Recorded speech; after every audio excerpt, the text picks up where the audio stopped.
From the way it was, jump quick to a great chick. Running back to the strip club. I'm never going back, never going back. No, you can't make me. Never going back, never going back. They never take me. I fed it up with petty dudes. I put it up with shitty rules. I had a thing for dirty shoes. If I was 10, love beauty men are like, ooh, and today they got you away. Ooh, I just take it day by day. Ooh, never hearing what they say. Ooh, I just do it my way. God, there's these breaking clouds. I ain't got no time to burn their life. Still love, still love, still love, still love, still love, still love, still love. Nothing but love for you. Nothing but love. Nothing but love. All that I've got, pieces and pages, talking a lot. Sorry, I'm faded.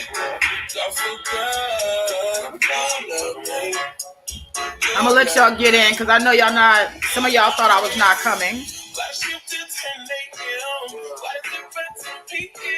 Gotta get that cash, working past the lunch break. I ain't had a smoke break in about 2 days, in about 3 years since I dated you. Why you still talking about me now? We together, hold on to the better, hold on to the brother. I was down for whatever and then some. You gon' make me hate the world again. And today they got shit today. Ooh, I just take it day by day. Ooh, never hearing what they say. Ooh, I just do it my way. God, there's these broken clouds. I ain't got no time to burn their life. Still love, still love, still love, still love, still love. Still love, still love, nothing but love for you, nothing but love, nothing but love. Don't keep me like 1 a.m. Or even make me feel wrong again. Can't feed them just join the party. I don't need nobody. All that I've got, pieces and pages, talking a lot. Sorry, I'm faded. I forgot you love me. You love me. Just DM me when you're here. Come on. Hey.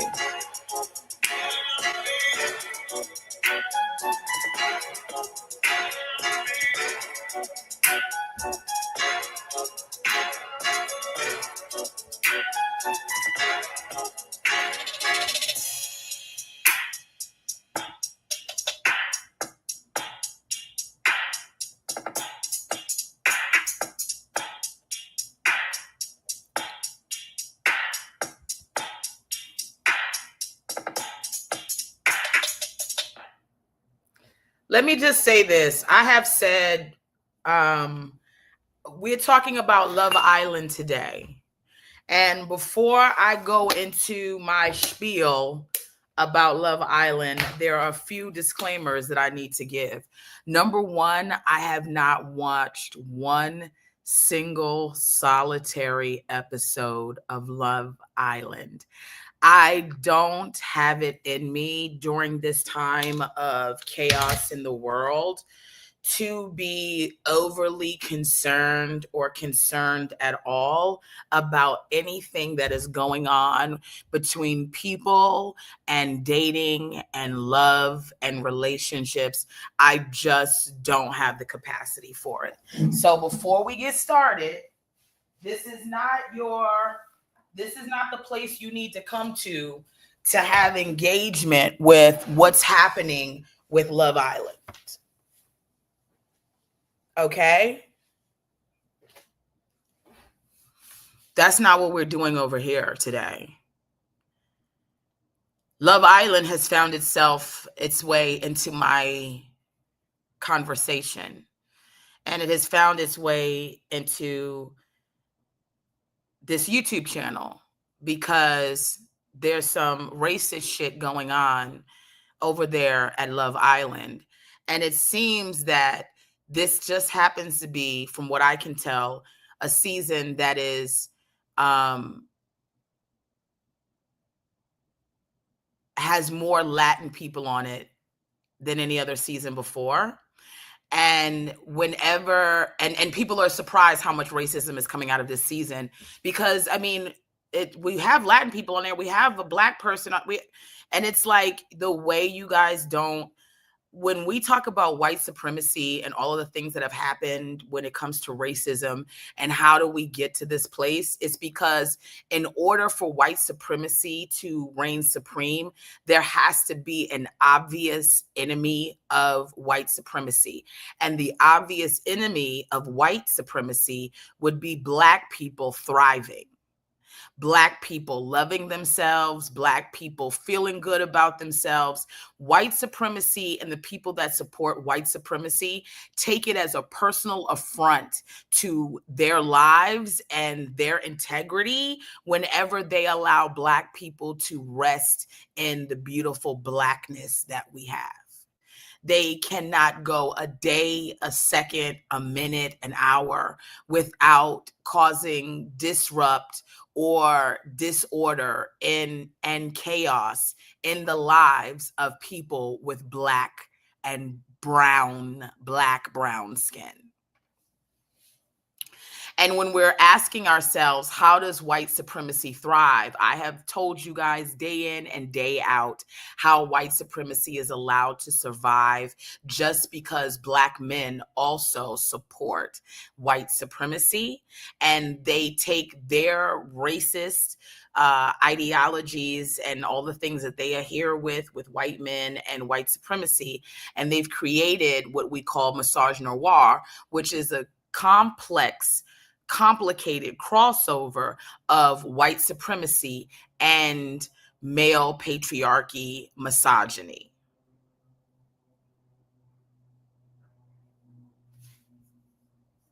But we never talk about how the Latin community also comes to America and contributes to supporting white people and white people's white supremacy, because we have Latins in this country and abroad who want to continue to self-identify with colonizers and white people and wanting to be as European as they can be. Meanwhile, they have to also remind people that there are Black Latins as well.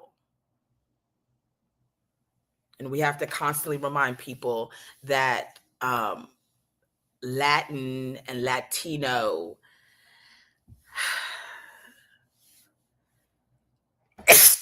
excuse me, the bullshit's making me sneeze, is it's really a swing decision when it comes to what we have going on with white supremacy. And because Latin people have been so insistent, obviously well, I can't say obviously not the Afro-Latinos, because Afro-Latinos have grown up in such a racist and seeing themselves in such derogatory means and manners inside the Latin community that oftentimes Afro-Latinos and Latinas are also continuing on with the racist trope. No problem do we have more so than when we talk about Dominicans. Dominicans who are Black, but if you tell them that they're Black, you cannot convince these people that the slave ships we just got dropped off there, and some got dropped off here, and some got dropped off over there, and some got dropped off over here. They don't want to identify with any of their African ancestry. And they take their time to look down on Black people. We don't talk enough about how hard the Haitian community is having it in the Dominican Republic, how many Dominicans are also causing what I would consider to be another silent genocide over in the Dominican Republic by the way they treat Haitians and the way that they are unaliving Black African people over in the Dominican Republic.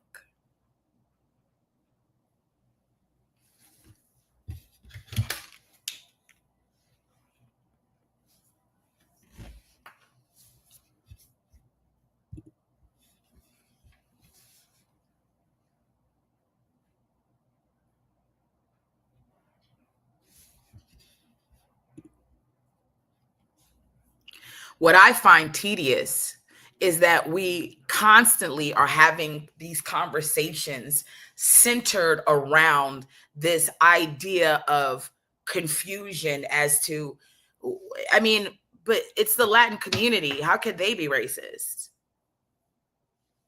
I've already told you how Black people are racist against Black people, right? Just the same way you can't convince Black men that Black women are beautiful and desirable, and they must have some white light preference that they are adhering to. And they will still tell you it's because they're so in love and not because they are being brainwashed and manipulated by the white supremacist system. If Black men can also be the problem and some Black women be the problem, I don't know why we are having such a hard time understanding that Latins and Latinos in the Latin community are racist. So if I don't have to continue to remind you of those things and talk to you like you're children who have no idea what's happening, we can go forward and have this conversation, a much needed conversation that needs to be had around the concept of shows like Love Island and the reality that there are Black women who are watching these shows. That's all I give a fuck about. I'm not here to stop Latins and Latinos from being racist towards Black people. That's something that they have to fix with themselves if they want to. I don't care if you don't like me. I'm not one of these Black people that seeks to be white. I've never wanted to be white. I've never wanted to be light. I've been telling people that I'm a dark-skinned Black woman since I was able to know that I was any type of a Black woman. Okay. My mother, who is probably 3 shades darker than me, is like, I was wearing her foundation to school. You're not going to ever get over here some self-hating Black person who worships whiteness and lightness. I just don't have it. My father only likes dark-skinned Black women. So I am an anomaly for a lot of you guys because I grew up with a father and a grandfather who told me I was beautiful. And they both like dark-skinned Black women. You other niggas who are confused and have these preferences and all of this stuff, I'm not really familiar with Black men like you. You're to me, you're an anomaly because I didn't grow up. But as I get older, I realize how many Black men have not had any self-esteem or any love in themselves. So there's no way they could properly love a Black woman, and most certainly could never look at a Black woman and find her attractive because he doesn't find himself attractive. and he's in some type of warped competition with white men, which I don't know why he would be in a competition with white men. White men will never give you any access to anything that they control. And you trying to take access of things that white men control when they don't even control the best of the best is crazy to me. But in order to have that conversation, we would not need to have a black man come on here and black men talk about why they don't want to be a part of the betterment of the black community and why they constantly act like every problem that has ever happened in the black community is because black women have an attitude, black women are unlovable and undesirable. If black men cannot desire, love, and appreciate their own women, nobody else will. So now that we've gotten that underway,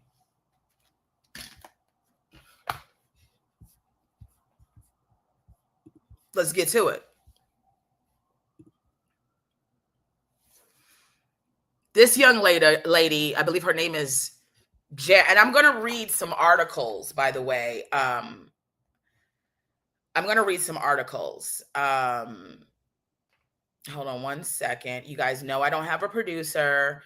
You know I'm doing everything on my own over here. You've got to, and people are also texting me about work. So I have to handle that. So just really take the time to dissect some of these pictures that I'm going to show you.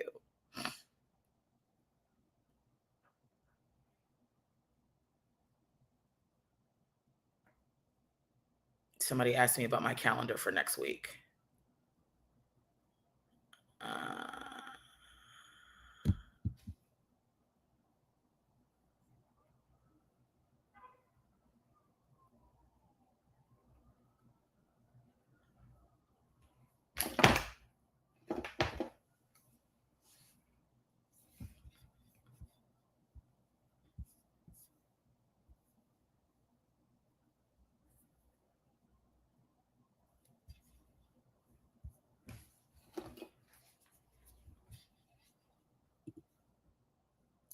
Jay, I hear you. I would love to say that is true, but I've gotten a lot of hate from black men of all ages. And what I mean is, let me give you an example before we even go forward with this. I played this yesterday, but I think it also is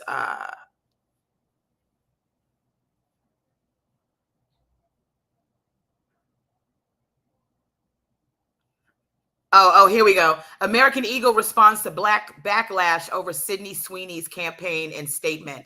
Sydney Sweeney has great genes, is and always was about the genes. Before we talk about Love Island, like American Eagle, you really need to get over yourself and you really need to like get a grip. You had Sydney Sweeney on the ad talking about some people, they're from their ancestor, their lineage, they get their personality and their eyes, and my genes are blue. We all know what that is an inference to, right? They do. They think we dumb. They all know what that's an inference to. Her genes are lit. And I know, hold on, because I know this is supposed to be about Love Island, but I mean, I really can't let American Eagle get away with the fuck shit. Now, I can't play it for you, but I think I can get the audio, right? Here we go. No, it's not this girl. Hold on.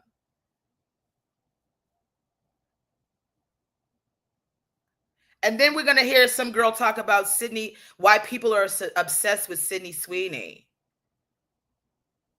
Hold on, where's the commercial? You can hardly, oh, here we go. From parents to offspring, often determining traits like hair color, personality, and even eye color. My genes are blue. Sure, let me explain. I had to fake my own death and... Genes are passed down from parents to offspring, often determining traits like hair color, personality, and even eye color. My genes are blue. Sure, let me explain. Here's what I want you to know. Blue blood, Blue line, bloodline, blue. We're not stupid. We get the inference. The problem is you guys are mad that everyone read between the lines and got how racist this was. But I would most certainly, there's a young woman talking about why brands are obsessed with Sydney Sweeney. I would love to know. Hold on, let's hear.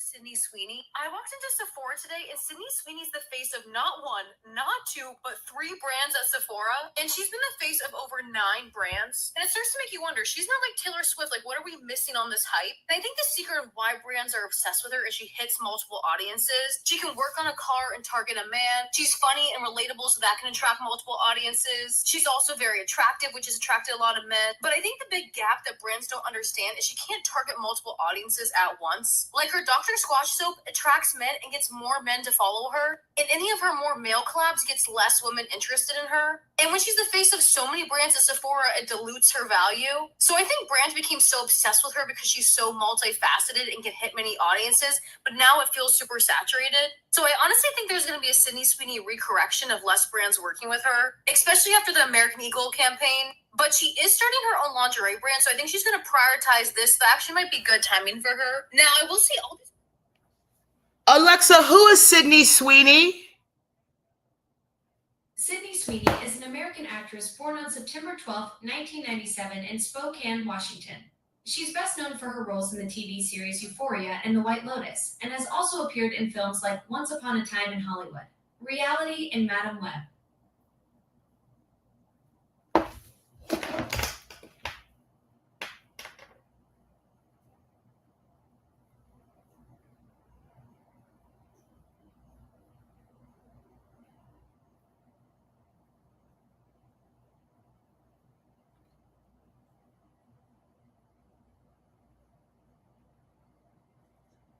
Oh, regular ass white girl. Regular ass white girl. There's nothing spectacular about her. There's nothing stunning about her. I mean, sure, she looks good. I mean, she's got makeup on. She's got her cleavage out. She's got a nice smile. She's got her hair's pulled back, all the things. Yeah, I mean, but this is a dime a dozen. The thing that the young white girl that's keep going, well, it's because she hits everything she said about the girl had something to do with a man. Her pulling in, not just women, the men. And this is why Black men continue to lose, because white men have set up that their women are so valuable that they can push product lines, that they can push merchandise. No disrespect to Scarlett Johansson, she also wasn't a spectacular. Like, they give you these regular ass white women, these Taylor Swifts, these Sydney Sweeney, and they tell you that they're so hot and you know who also adds to that? Dumbass niggas who up here telling you Sydney Sweeney so damn hot.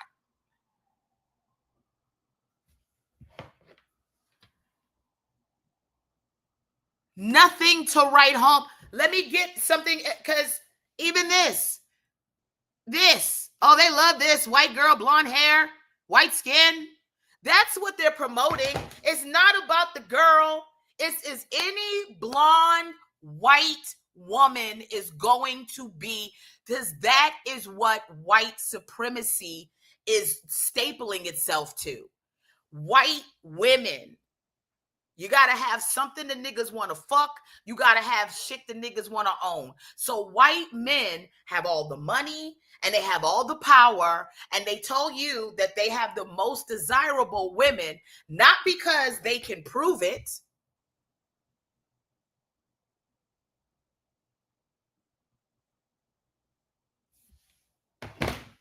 but because they say so, and you niggas agree.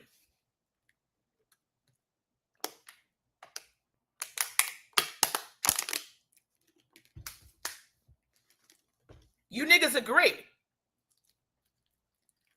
Obviously, I don't think Sydney Sweeney is ugly at all. I also don't think she's spectacular.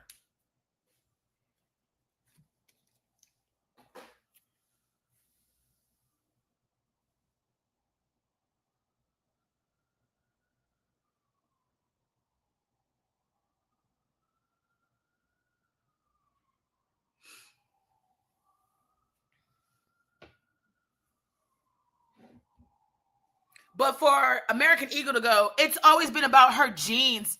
Yeah, we do you right. So you didn't do this to do the play on genes with DNA genes and fabric genes. You weren't trying to do like you weren't inferencing anything. You weren't trying to make analogies, connections. You weren't trying to do double entendres. You weren't trying to do any of those things. It has always been about the genes. Then if it was always about her genes, then we didn't need to hear all that other stuff about how you get this from your parents and you get that from your parents.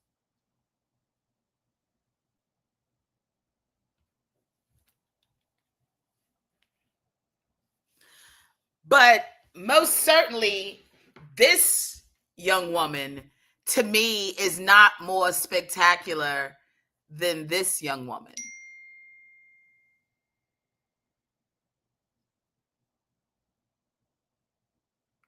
They are both doing what needs to be done in this society. They both have hair that's long. They both have makeup on. They both have their bodies sexualized.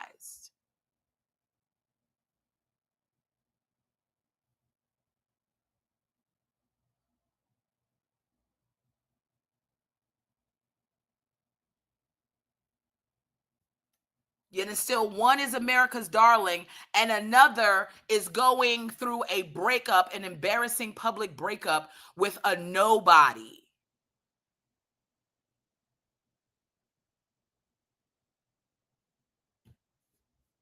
Let me take the time to, again, let me do this. And I'm just using you as an aid, Christine. This is not to tear you down.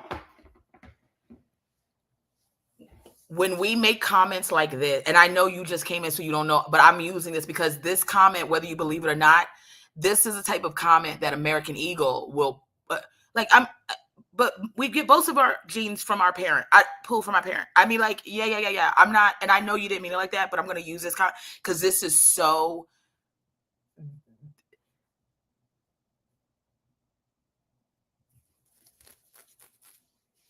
We all know we get our genes from our parents.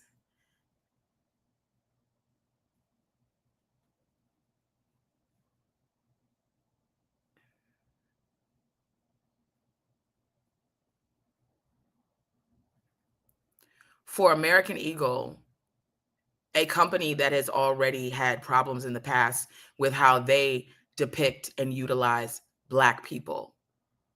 I mean, obviously, I have nothing to get from American Eagle. Anything that says America in it, I'm not participating in it because we have become such an embarrassment. We have become so rude and ignorant and vile and debased and unmoral. I'm not trying to promote anything with America on it.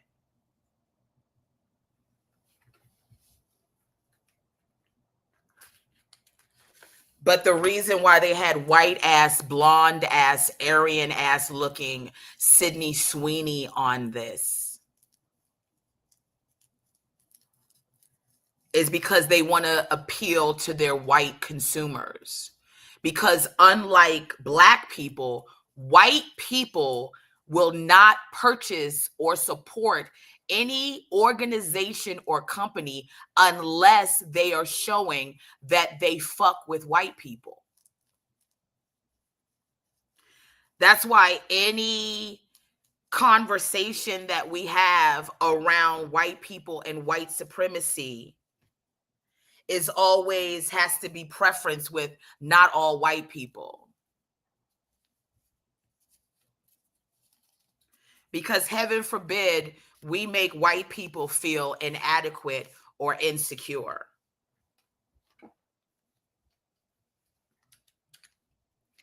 We must take the time out of our busy schedule trying to stop racism and speak on behalf of racism to make sure that we make white people feel like they are not disproportionately being tracked and affected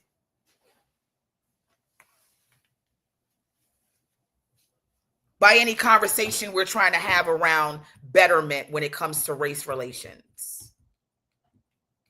So anytime we talk about race, we're always bringing up how something may not be racist or doesn't have to be racist, because guys, never forget, not everything is racist. And while I agree with you, not everything is racist, enough shit is racist that I have no problem making everything racist.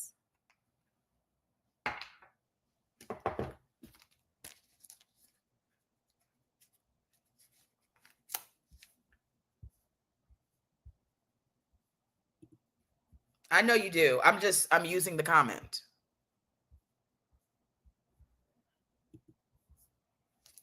Make sure you guys hit up my Cash App and my Venmo. Let me start putting these banners up again, because like I need you to hit my shit up.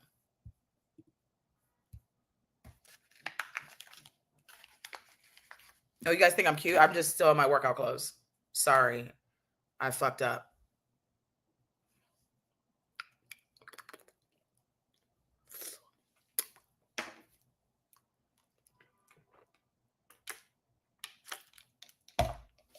Hold on, let me get my tea. Let me put some music back on for y'all so I can go get my tea.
In just a silly room.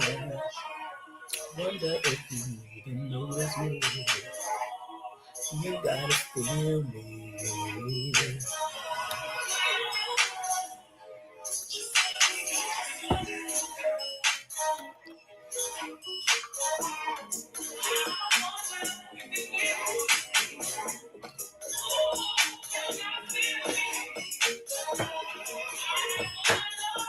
There's a spaceship heading to Earth. Wonder if you even notice me. Y'all know I gotta take my mood stabilizer. I forgot to take them this morning.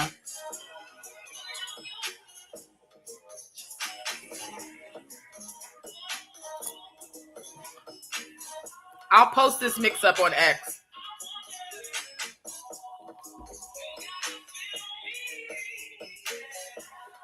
This is like, it's Tidra's song, but it's like they've slowed it down and they've mixed it so it's not copyright.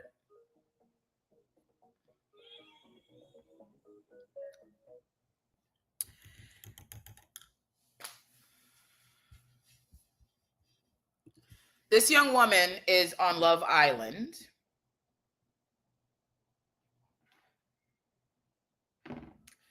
And let's just Love Island.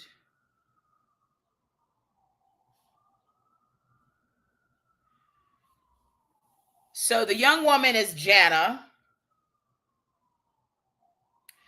And the man, his name is Craig. So I'm going to read this article. I'm going to read pieces of it from, Page 6 wrote about it, but like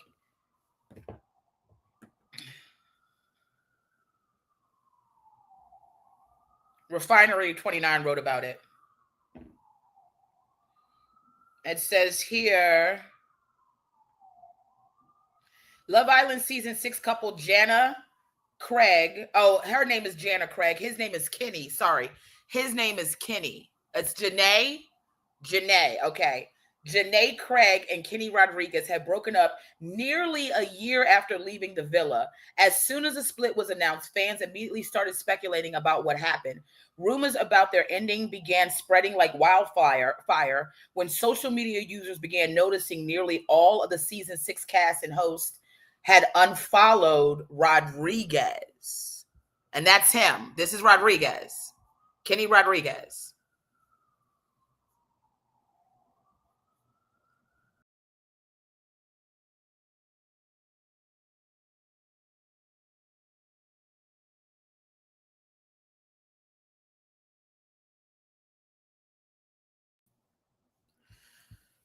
So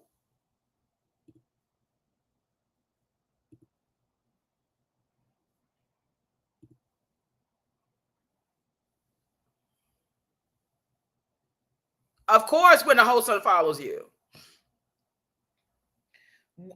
what few saw coming was that their demise was due to Rodriguez, who is Dominican, being an alleged racist and clout chaser who had been faking his relationship with the Las Vegas native the entire time.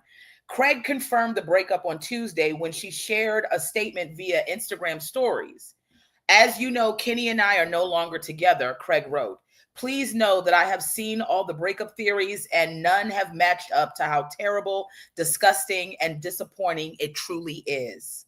Discovering that someone you loved isn't who you thought they were, and that the relationship you thought you were building hasn't been genuine since day one has been truly devastating. Shortly after, Rodriguez followed with his own statement, sharing that the past few days has been incredibly difficult. He continued, I will always be grateful for the time we shared and the memories we created.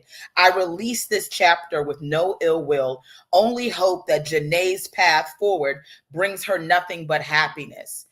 Janae then called him out and said, referred to him as a manipulative liar. She said, you're not taking accountability, and telling people the type of person you really are is insane to me. Season 6 castmates seemingly confirmed claims that Rodriguez was using Craig for brand deals and status. Serena Page called him a narcissist and a racist on an Instagram post. I'm assuming she's somebody that's a part of Love Island. While Leah Katib called Rodriguez a clout demon. Under another post, Olivia Walker reposted Rodriguez's statement and said, I hope this gives you the clout you always wanted, you effing loser. And another post shared by a friend of Craig's who wasn't on the show suggested Rodriguez had messages in his phone that he said he doesn't like Black women. He thought he'd get more money out of their relationship and that he couldn't wait to break up so he could date other women. You go look the way she's dumbing herself down for this nigga is crazy. Not one of the pictures that I've seen of her and this nigga she looks out of place with him because he looks like he's beneath her. He looks like she's his sugar mama. Like she looks like she pays all the bills in the relationship. She's the one that knows how to dress. She's the beautiful one. I'm trying to figure out what fucking and the reason why he can talk like that, and the reason why he can talk like that is because Black women, no matter how beautiful we are, no matter how smart we are, how intelligent we are, how dynamic we are, how business savvy we are, we will always be reduced to being Black women that nobody wants. Now let me remove them for just 1 second. And let me put myself up here real quick. I had something that I wasn't going to share with you guys because it was beneath me to share this information. And I'm probably not, I'm going to be very careful how I share the next couple of things that I say to you guys, because it does involve another individual. And heaven forbid this person watch this live and have any space to say that I was trying to put them down or demean them or undermine them. So I want to say that the person that I'm getting ready to talk about, if you are here, sir, just know that I, just like Mr. Rodriguez, I release you from any bondage.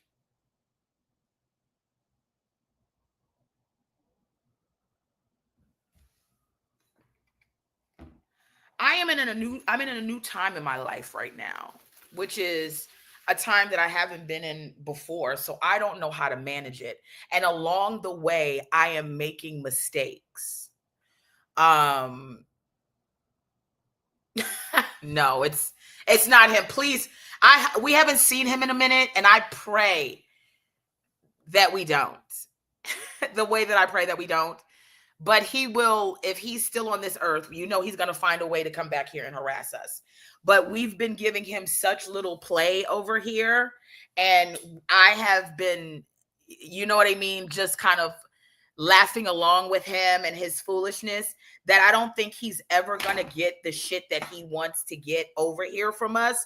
And that's going to be a lion's share of the problem with keeping him over here, is that we don't sit here and go back and forth with any of the nonsense that he's got going on. Okay. Now, I'm in a new time in my life. I have been a relationship girl since forever. We all knew that I know, or some of you guys don't know, but some of you who are regulars here, you know that I grew up very religious. I was not allowed to date, kiss, or interact with boys. I even at 18, I was not allowed. And, I was very safeguarded by my family to make sure that I didn't become a statistic, I didn't become a teenage pregnancy, and that I didn't have my future disrupted because I wanted to start fucking around with dudes. Carrie, thank you. I appreciate the compliment. Thank you, my love. You look very beautiful in your profile picture as well.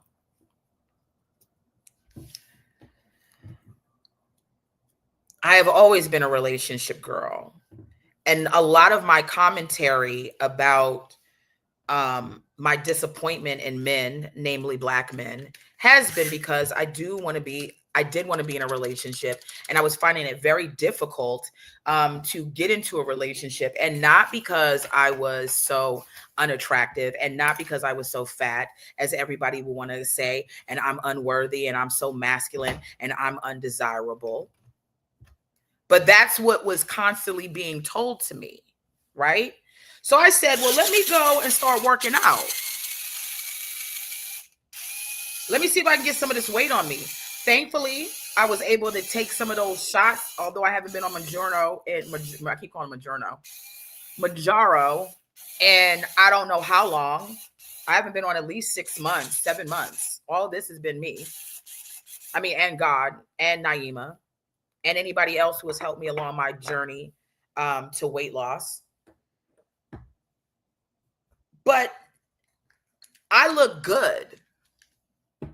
Look how beautiful I am, right? Even with my big nose, with my old ass, with my fat ass. Look how great I look. I mean, I look at myself and I go, what man wouldn't want to be with me? Are you crazy? I'm phenomenal. I'm a phenomenal woman. I'm smart. I'm one of the best in my field.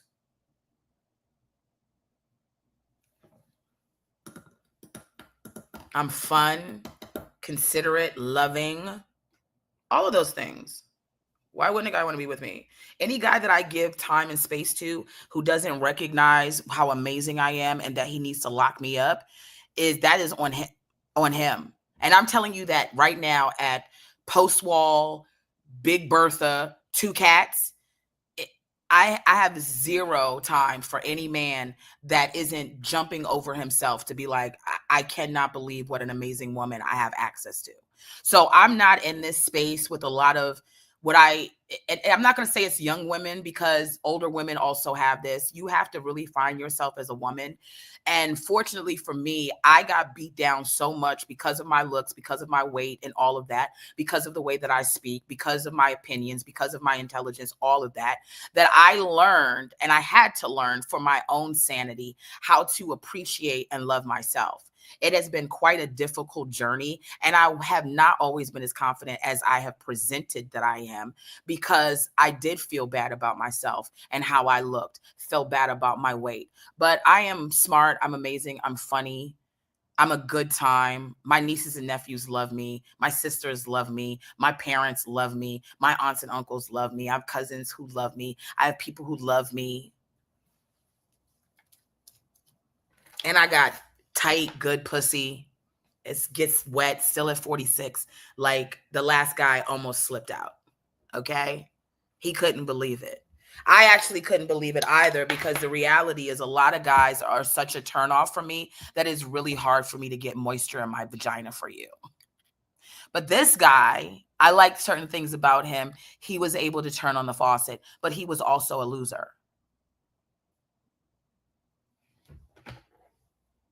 The amount of Black women who are dealing with the crumb of the crumb, loser ass niggas, just so that they can say that they have a man.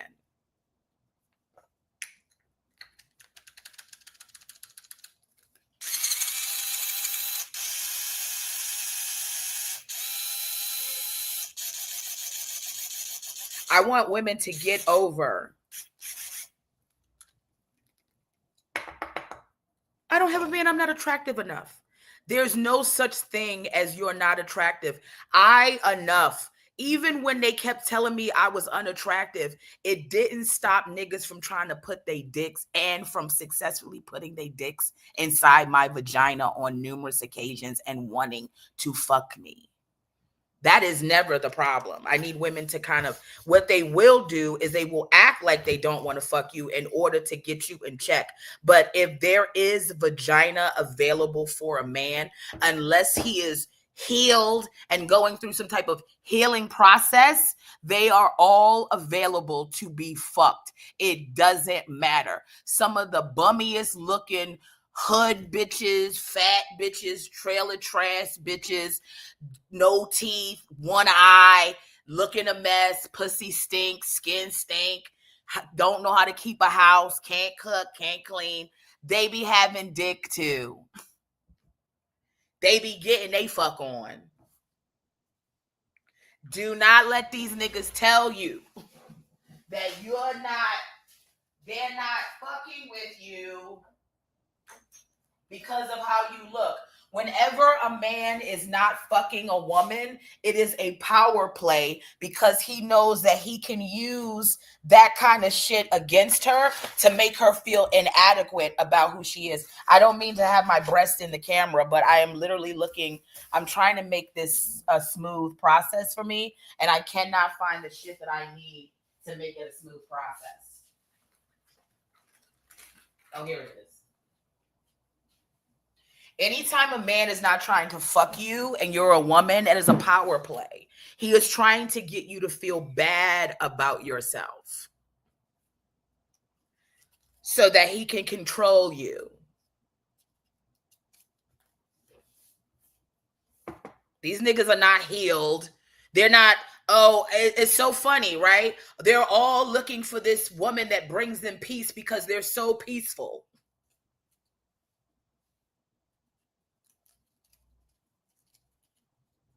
I need a woman that's my piece. I need my helpmate. I didn't know all you niggas were out here with Nobel Peace Prizes.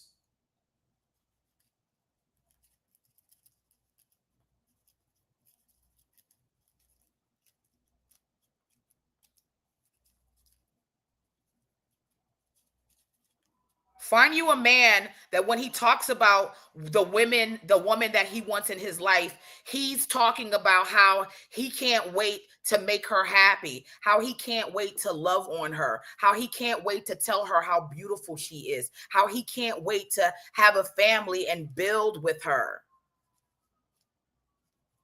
Not all these fucking requirements like he's going to a damn temp agency to find somebody to work the winter shift at his fucking house.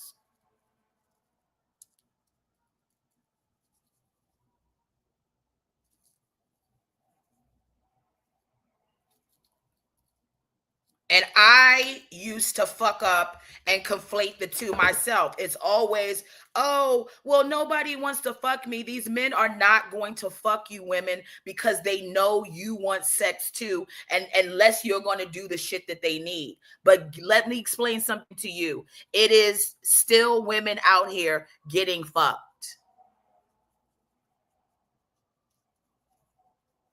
It's too many niggas on earth for us to be acting like niggas is not out here fucking any and everything.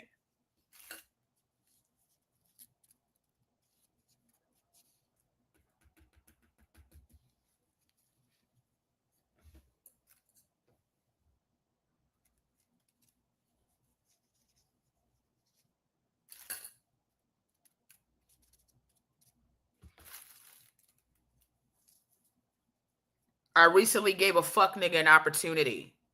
Thank God he's not the only person that I'm dealing with. But I found what I thought was someone that I didn't have to be worried about, right? Like, you know, I'm rolling a spliff. I'm combining 420 and a little bit of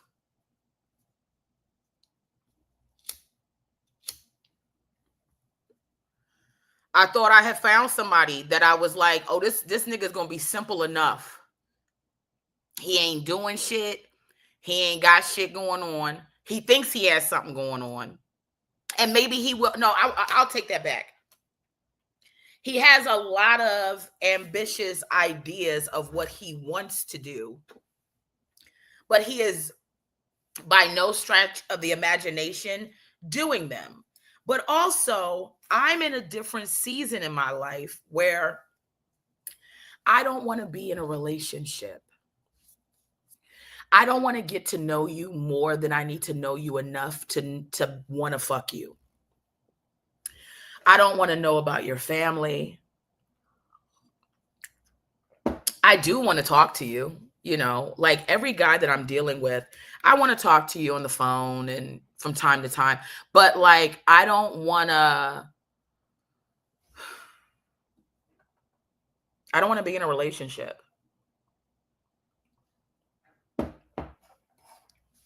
And I think that in the process, I didn't think I would run across men who don't want to see women like that. It's a level of independence that I think that men are not willing to give women. Like, I feel like a nigga, to be fair with you. Like, I feel like I get it. You guys don't want to be in relationships with women. You just want to fuck. I get it. Because that's where I'm at.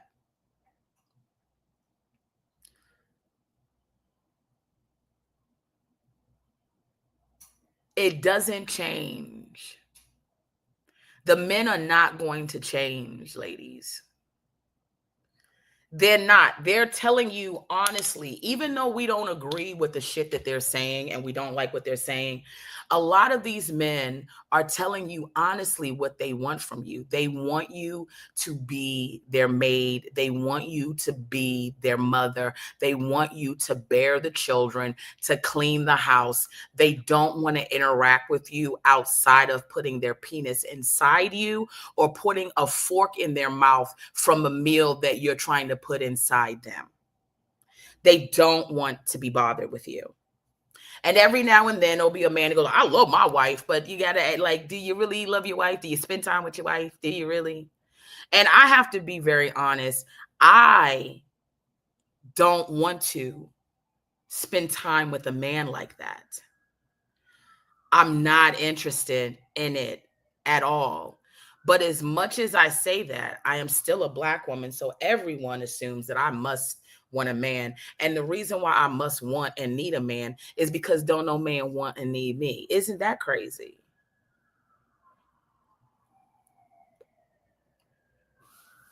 So when you have a beautiful Black woman like this being dogged by some dirty Dominican derelict, talking about he don't fuck with Black women, calling her the N-word with the hard E's and the R's, talking about he thought he'd be making more money.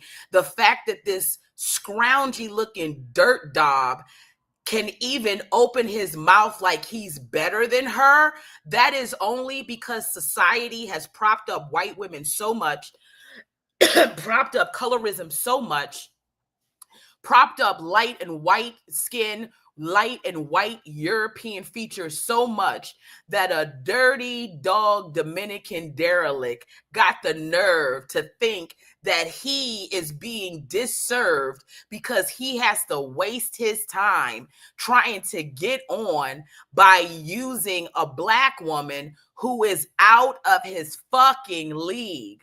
But if Black women had any respect in this world by any group of men, you would not see so many Black women like this with men who are not worthy of them. He should not even know this young woman's name. He looks a fucking mess. And I can probably chronicle how long he's been in a relationship with her based upon how he starts to look halfway decent along the way. Angela, as always, thank you for the donation. You keep this channel moving, you and a few others. My Cash App and my Venmo is open.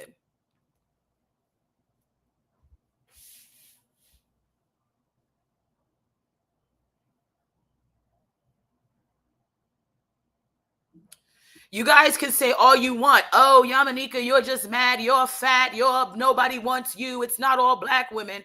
But we see time and time again how Black women, especially dark-skinned Black women, consistently lose. Women's value is based upon men liking the women, men wanting to protect the women. Whenever a man is going back and forth with you about if you bring something to the table, if you want to eat at the Cheesecake Factory, or if he wants you to go 50-50, it's because he does not like you.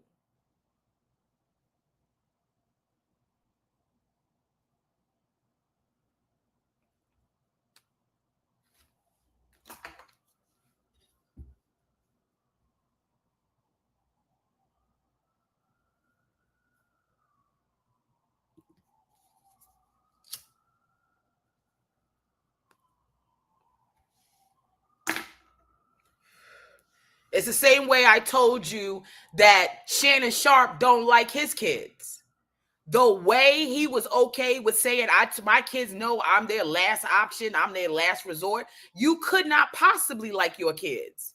Because the way, I don't care if I was 99 and my kid was 85 and my kid needed money, the way as a mother I would give my kid fucking money, the way I would still want my kid to know that they could come to me even if they're an adult, that they don't have to hustle through this world. But I guess you don't want your kids coming to you for money when you know you about to give millions and millions and millions of dollars away to a young white girl that ain't done shit to get your money other than somehow get you to put your intention on her. Jay Fonzie, thank you, my love, for the Cash App, baby. Thank you. So of course,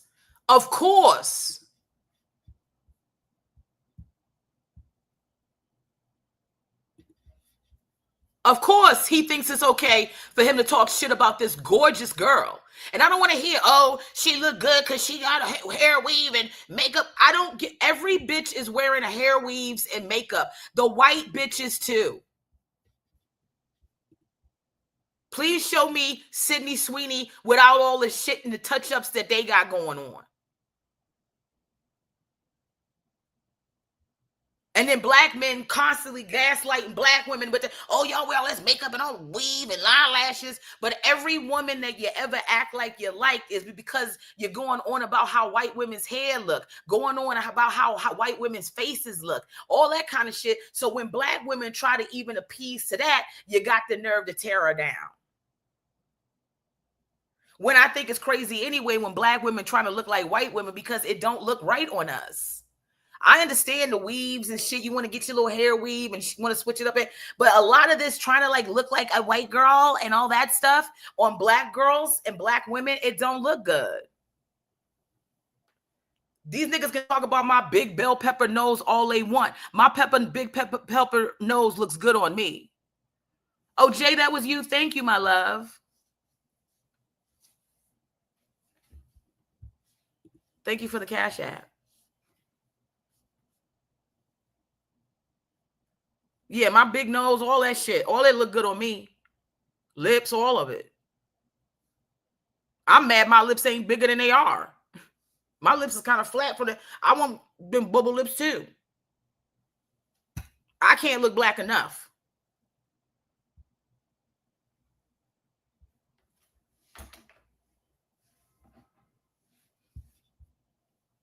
But because we put down dark-skinned black girls so much,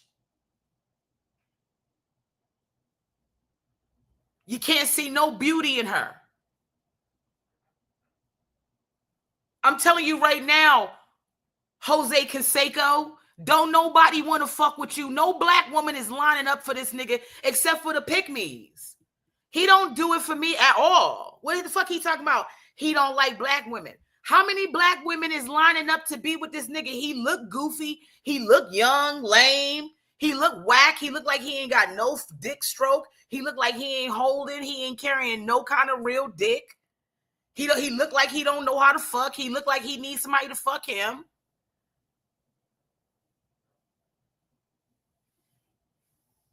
But he gets to run his mouth because niggas are also running their mouth about how unattractive black women are. That's why Dominican niggas and Asian niggas and white niggas feel okay talking crazy about black women because black men do it too.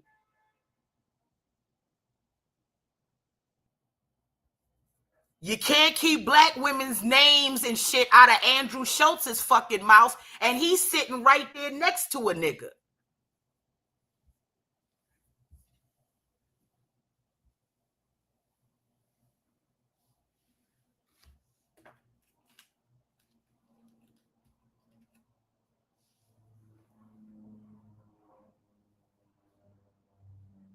Unfortunately, black women ain't into anything but black men, and that's black women's biggest problem.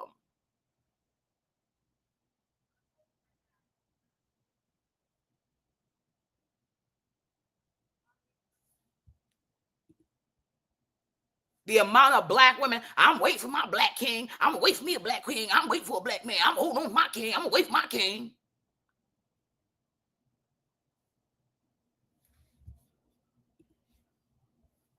What king, girl? It's no king, girl. There's no king.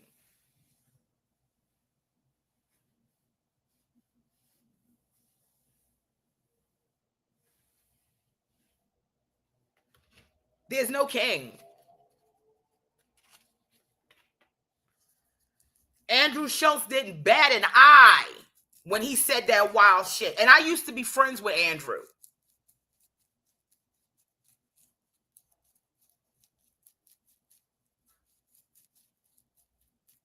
And Andrew got to be really real that he used to be around a lot of black people. All of a sudden, your ass now, oh, you a white boy now. You got on by a lot of niggas. And that's what a lot of white people do. They use niggas to get on. You know, I wouldn't be on the phone. I used to talk to Andrew almost every fucking day. That was my nigga. When you hear him say that I'm the funniest female comic he knows, that's because that nigga's known me for a fucking long ass time. That was my fucking nigga. That was my boy.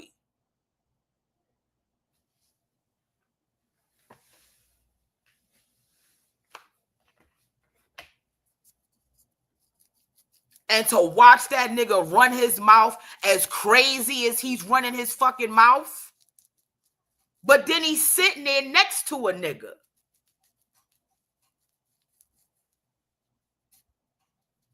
Black men got so much mouth whenever it's time for y'all to disrespect black women and say shit to black women. A white man will sit there and talk about your entire legacy and fucking ancestry, and you niggas is motherfucking mums the damn word.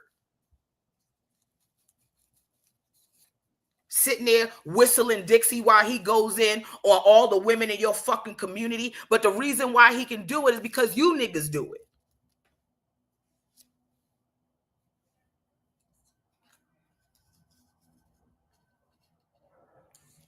I'm telling you right now that whoever Andrew is married to, that white woman he married to, is not a white woman of leisure and giving him peace. She married a nigga with money. She's not fucking around. He got to take her on shopping sprees. He got to provide for her and the damn family that they creating. He also is under damn demands and straits over there. Don't believe for 1 second that Andrew Schultz married some woman that's just like, I'm here to be your peace king. I'm bringing you breakfast in the morning. No, she's not. He fucking wined and damn dined his damn wife. You should have seen the damn diamond ring that he showed us that he gave her. He ain't over here half-stepping with the woman. You think he asking that woman, did she go fucking 50-50? You think Andrew Schultz asked his wife to go fucking 50-50, ask her what the fuck she bringing to the table, and if she's a stay at home? You think he asked her any of that shit? No, he did not fucking ask her any of that shit. All she had to do was be the damn creme de la creme of white bitches, and that's all he was going to do, because white niggas go get the creme de la creme of white bitches. And whatever bitch you niggas get, any white bitch you niggas get, they don't want her. That's why they let her go with you.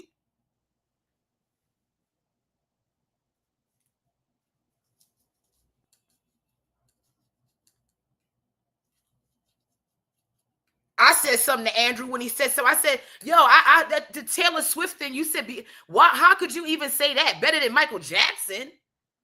He's sitting there giggling and laughing. Sometimes these niggas do think it's just comedy. I don't know. We don't fuck with each other like that anymore. There was a time when I fucked with him heavy. And I kept my mouth quiet about a lot of stuff because Andrew has gone out and publicly said that he thinks I'm one of the funniest women or the funniest. Funny how I'm always one of the funniest women and never a comedian, but whatever. That's for another day. I'm not going to look a compliment in the damn mouth. But some of these niggas think everything is jokes. And I'm not at the point where I'm saying shit for comedy no more. Like, some of this shit is jokes when you know it's jokes, but you know messing with the integrity of black women is not a fucking joke.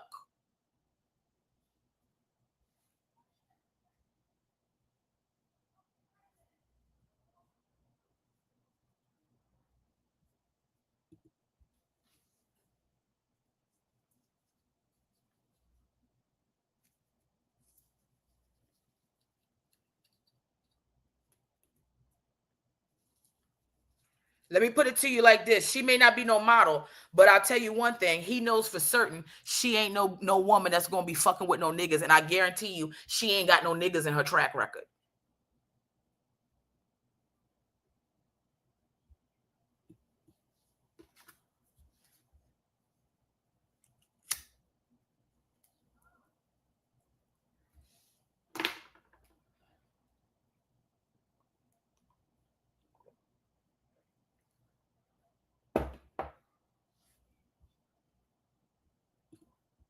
I need to know more for me to help you, Amani.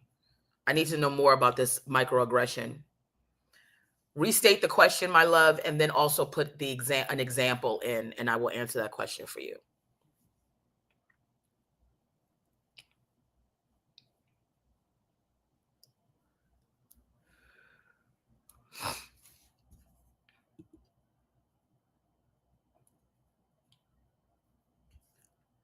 Andrew Schultz is not going to sit there and let a black man talk crazy about white women.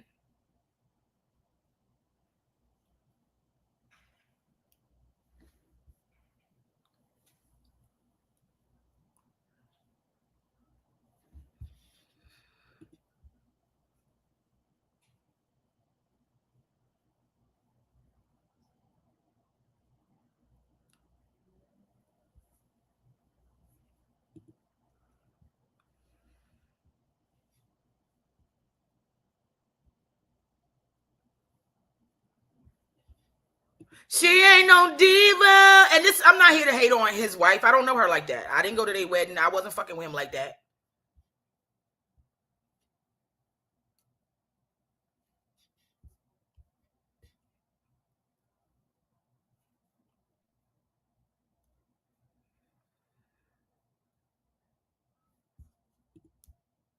A 1000%, Jay.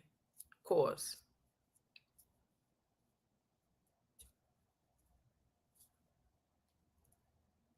Y'all better read this fast because I'm not going to keep this up there because I don't want to cover my beautiful face.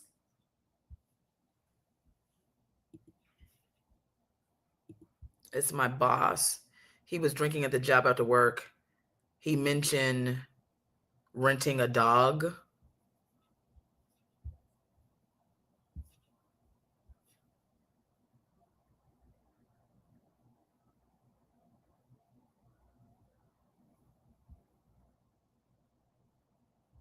Right. To Celeste, you took the words out of my, like, and okay. His way of saying foster a dog. I said they used to do that to black people, and he started joking about pit bulls and chain collars singing Negro spirituals.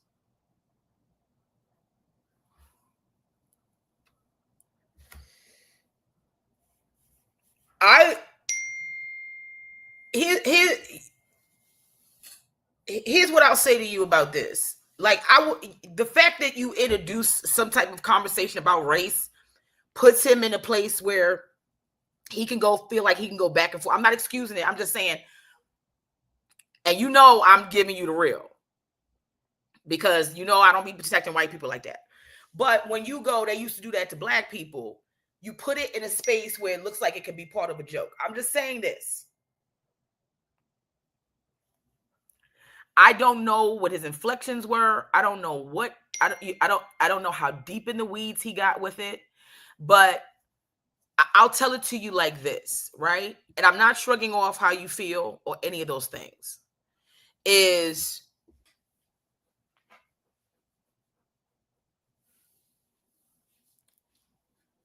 if you're not comfortable with something or how something went down, you need to let people know right away.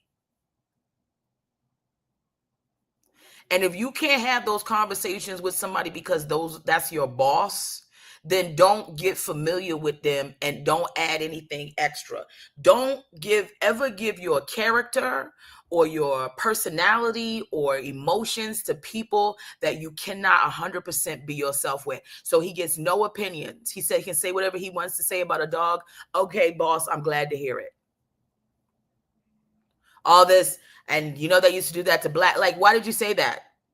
I know you probably tried to hit him with something. I get it. Every now and then I say snap, but it's like, you don't need to remind him that he knows that's been happening. And they deal with dogs and cats and shit just like they deal with black people.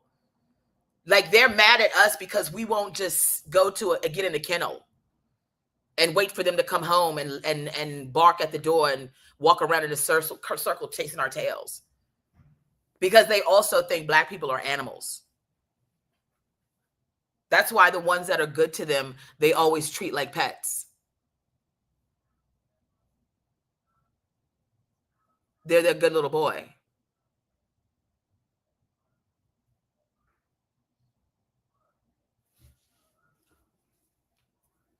But if you're uncomfortable with that, I mean, this time you have to let it go. If he has to do it again, if he says it again, I would make sure that I was never in any conversations with him that required him to make any type of extracurricular jokes about Black people.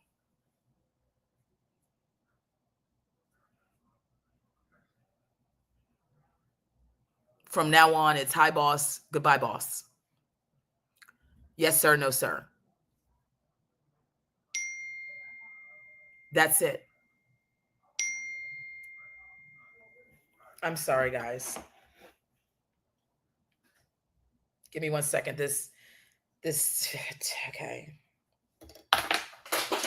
Shit.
I want Black women to stop watching these Love Island shows.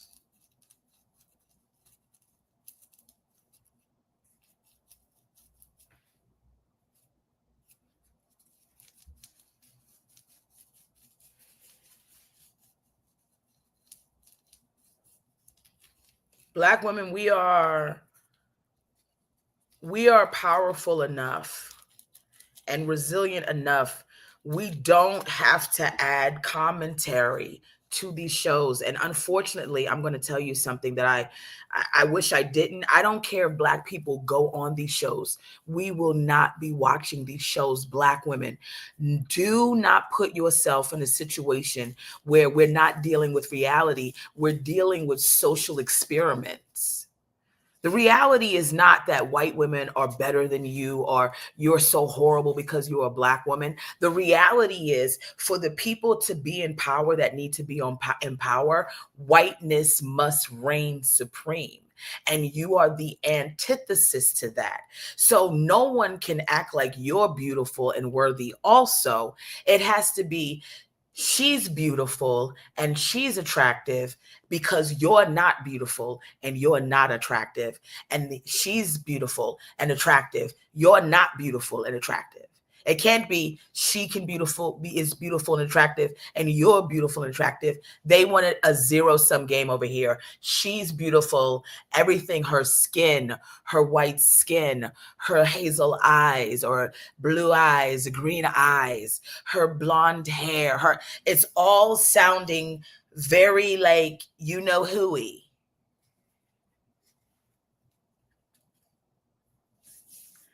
And this thing of whiteness is so insidious that it goes in. It's not even just like this is an American problem. If you go to India, they have a caste system that is very favorable towards the fairer skin.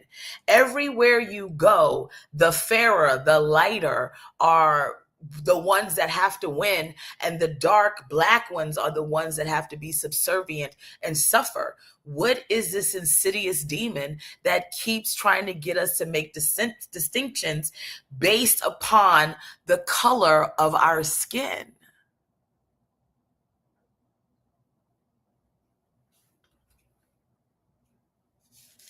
I'm only having a Black woman experience because you guys keep treating me like a Black woman. So you get a Black woman.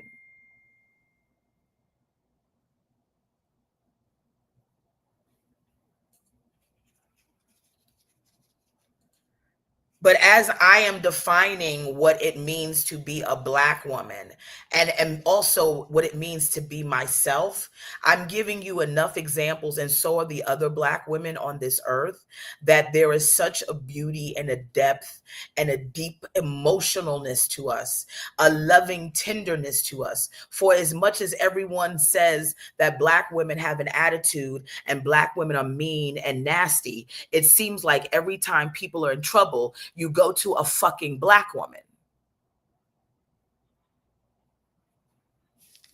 That's hilarious how that works. We're the villain and also the hero.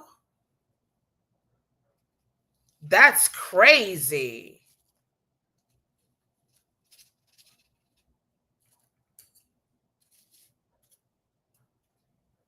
There are white people that would rather leave their children in the hands of Black women they don't know than family members that they know.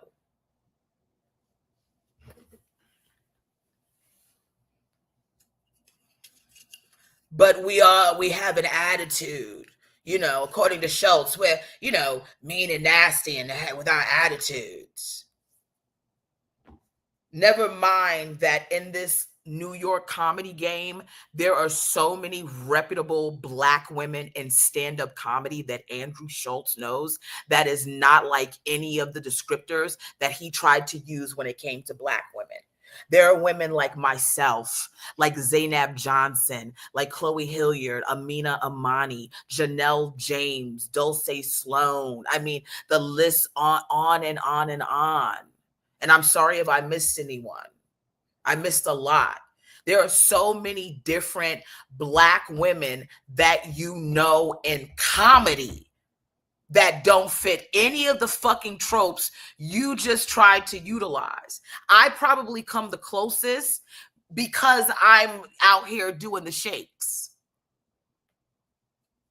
Yes, and Nicole Byer, I did not leave out anybody deliberately. I just realized as I started going through the list that I didn't want to list every Black woman, so I said, let me stop. The point I'm trying to make is even the list that I gave you, while it's a short list, it's a long enough list for Schultz to not be making the comments that he made about Black women, because he knows different. Every single Black woman I mentioned is different. And none of us look like the bitch that he keeps trying to represent Black women to be, as he's sitting next to a nigga that's married to a Black woman, and that nigga ain't opening up his mouth.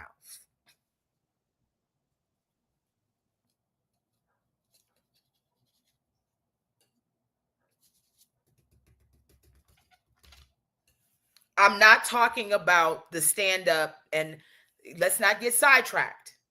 I'm not talking about whether I mentioned the funniest Black women. All the women I mentioned are funny. What degree and level to which you think they're funny is up to you. What I am not talking about our humor, however. I'm talking about the different types of Black women. If we act like, well, he doesn't know any Black women, he's in stand-up comedy.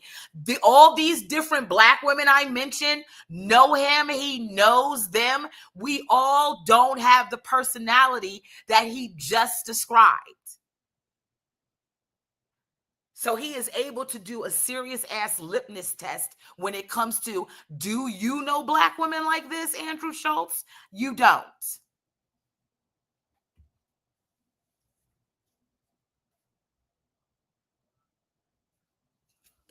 And I ain't known no Black woman to fuck you.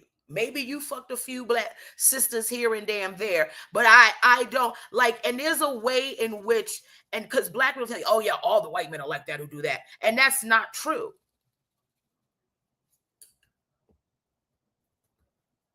Very funny comedian, a friend of mine, Noah Garden Swords. Okay, he definitely was taking down Black bitches before he married Esther.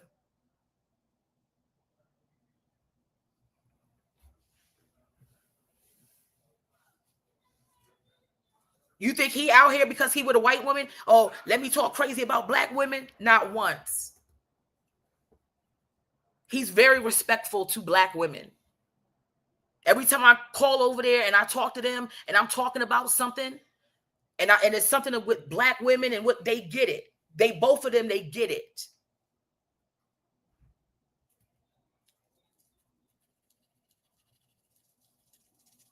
Noah Garden shorts.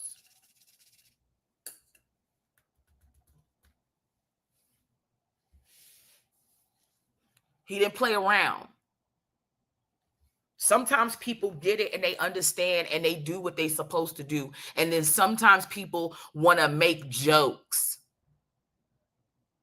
at the same stereotypical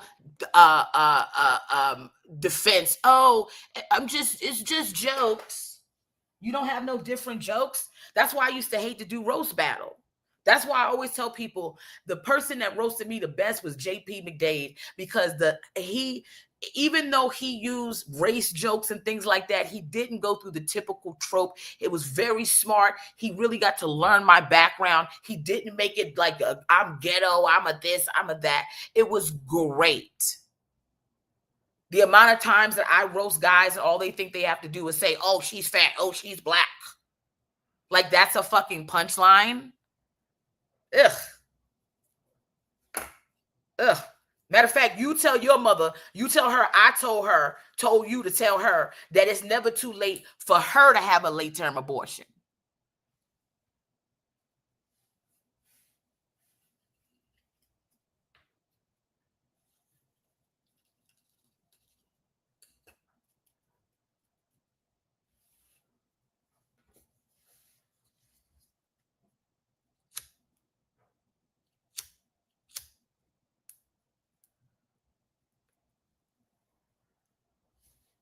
One of the ultimate disrespects I think I ever had on Roast Battle. And I'm not talking shit about Roast Battle. I still judge the Roast Battles. I'm still very much in the community on the judging end. I don't roast. I don't battle anymore. Not to say nobody couldn't take me out of retirement. I'm not in. You got to be in a mental space to be in battles like that, because some of these niggas will make you want to hurt them. But I'll never forget when I did the controversial one I did with Jamar.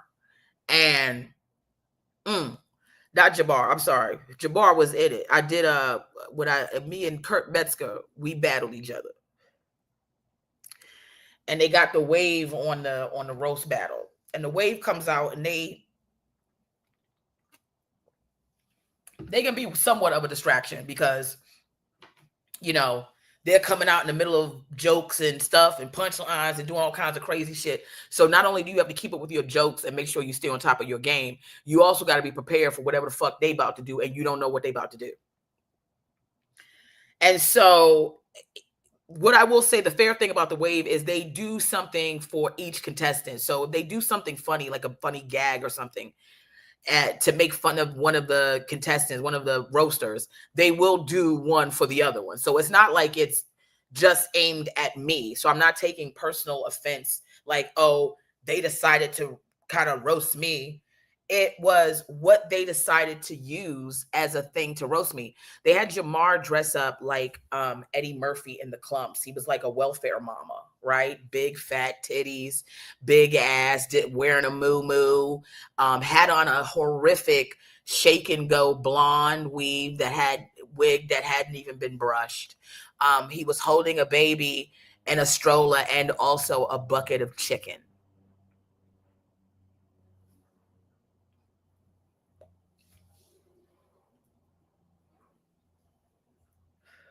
I'll just let all of that register.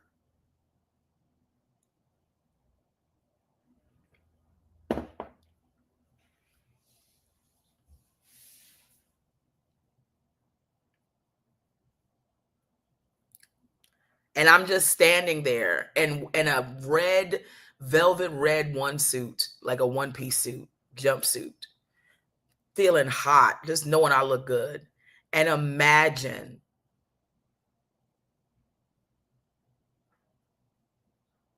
that they had put Jamar in a welfare mama outfit with big, gigantic breasts, big ass, looking crazy, shake and go wig, blonde wig, welfare mama with the baby holding a bucket of chicken.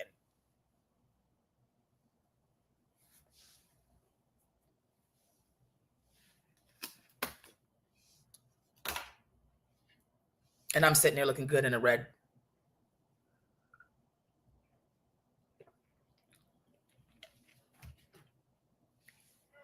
And then Jamar drops one of the pieces on the floor. I think he fell or something happened.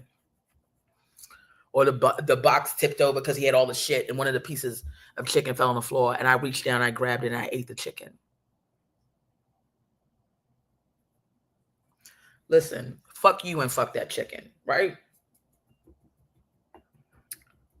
Fuck them. Fuck whoever came up with that. Fuck whoever decided to come out, right, and tell Jamar to get into a obvious welfare baby mama outfit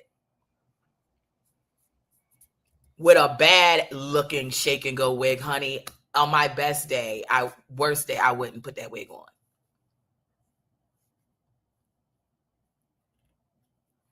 Carrying a baby and a bucket of chicken. Multitasking she is. And then you present this so that the crowd will go and look at me and look at that person and find some similarities and then laugh at it. And then I look like a fool and a clown. But the chicken fell, didn't it? And I picked that bitch up and I ate that shit. Because let me tell you something, nigga. There's no way you're going to prosper off of anything making fun of me. And I don't prosper over you. You don't have to be sorry. You guys don't have to be sorry. It is all a part of battle. I'm not even like, I got a lot of love for Jamar. I told him the only reason why I had to unfollow him is because he supports Trump. But I have a lot of love for Jamar. We went on to battle each other. I don't give a fuck. Like, and what I'm telling you is when it comes to battling, I can't give a fuck, right? I can't be like, oh, I can't believe you said this thing. This is, but also there's consequences in battling. So yeah, for me, you know, I'm like, yeah, you know. I mean, yeah, you can call me a fat nigga, but you know, nigga, you got to see me after this. Yeah, we done, but yeah, you can do it. I'm not even gonna say nothing about it. You can do whatever the fuck you want. You can say whatever the fuck you want.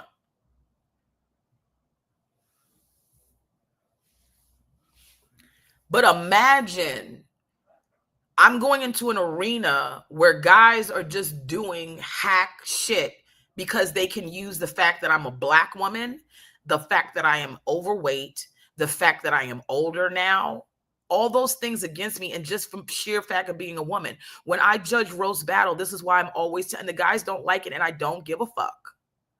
I'm like, every time I see some of you guys battle and you battle a girl, all you do is go on and on and on about how nobody wants to fuck her while also telling everybody that she's the biggest whore in the world. Like, what is it? Is nobody fucking her, or is she fucking everybody? It's like all they do is wait to have a woman, and all they're going to do is the same misogynistic, fucking stupid jokes. You got to come better than that. There's more about this girl that can be roasted other than the fact that she's a woman, and you're going to keep talking about how she sucks dick, and she sucked your grandpa's dick and your great grandpa's dick and your great great grandpa's dick. And it's like, that's corny. It don't mean the shit ain't funny. Some of the shit be funny, but just know, we heard 1,000 niggas say this shit. Just know that.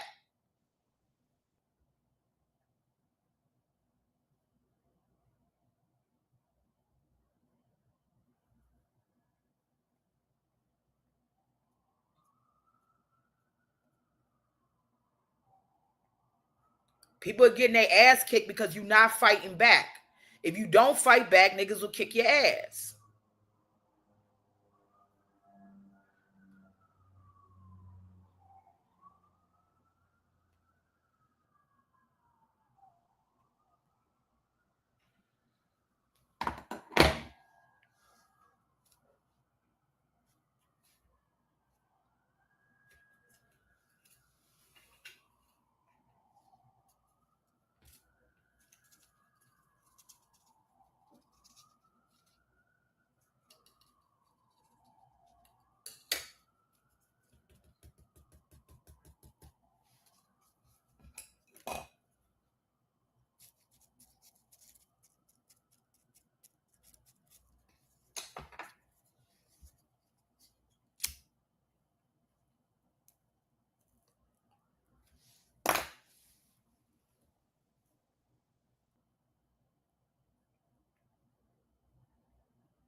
Nobody else may have a vested interest like I do or other Black women, but as I'm telling you, as a Black woman, I'm tired.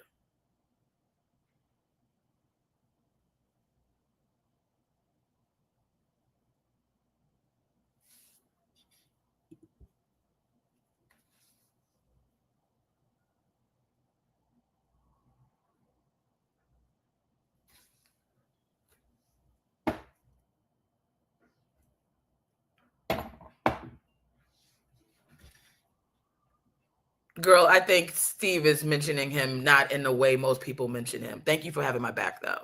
But he's right. No, Steve, she's protecting me because a lot of times people come in here with the Patrice shit, but I know you didn't mean it in that.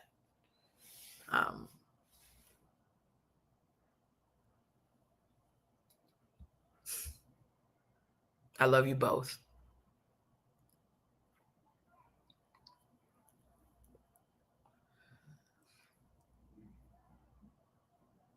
I feel like people have to understand that in order for you to have any type of real peace, you have to have some level of power and control. And women will never have power from men as long as women are willing to settle for men at the lowest common denominator.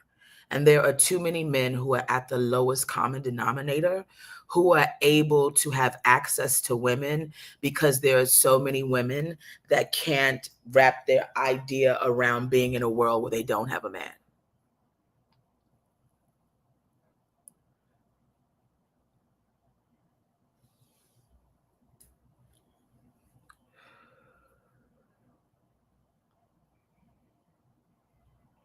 What about Alabama? She's the, what's his name, Baker's daughter, right?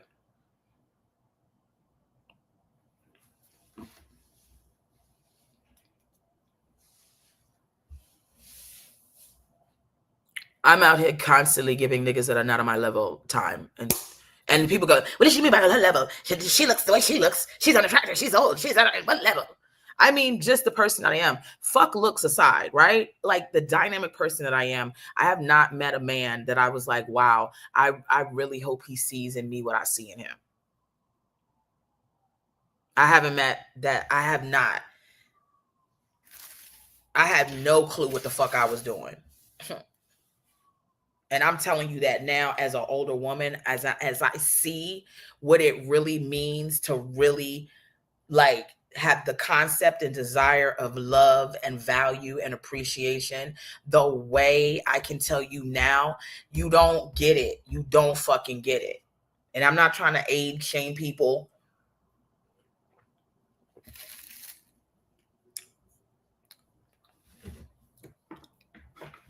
You really don't even get it until 40. And there might be people in their 60s going, yeah, you think you got it. So you don't really get it till 60. What I'm telling you is,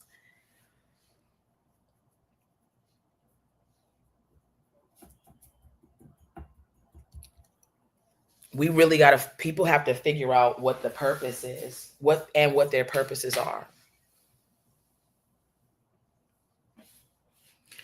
Because it can't be this trivial thing of like legacy and lineage and all of that.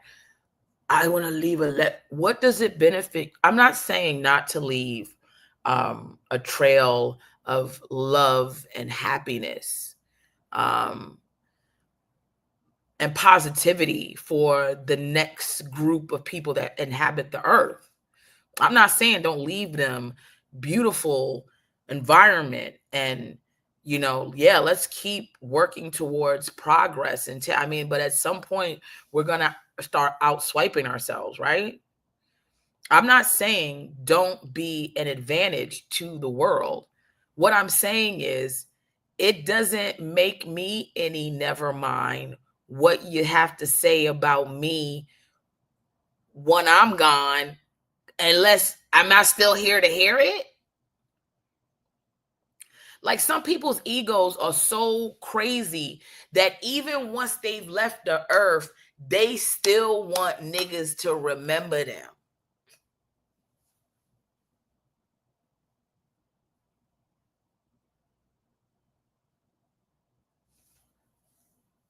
And I mean, like, yeah, when you're gone, I'm sure, and hopefully at a ripe old age, and people are able to say things about you that are wonderful, yeah, that's all well and good. Yeah, when y'all get together to collectively remember me, I hope when y'all get together, y'all don't say I was some fuck nigga. But also, when y'all not collectively together, go and do what you got going on. I'm good. Because I ain't even here no more.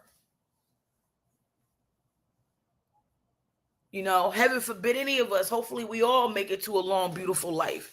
But I mean, a lot of that, and that's more of a like, you know, I kind of think I dumbed it down, that example, but it's like, that's what people want, all this fucking legacy shit and all this, I want to leave my loins and all this. Nick Cannon, he having 45 different kids and shit because he got to leave a legacy. A legacy of what? I hope that nobody is talking about wilding out like that after Nick is gone. Like, not the next generation. I hope they have a better show than Wildin' Out. Like, it's totally fine that Wildin' Out is the show of this time and this era and all of that shit, but like, we ain't still trying to do skits like laughing and shit like that from the damn 50s and 60s.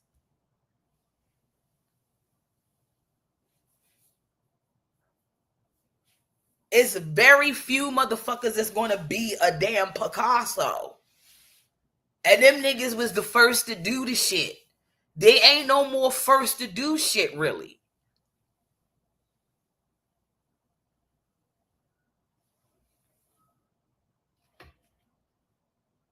I mean, what's the first nigga to ever do a TikTok challenge?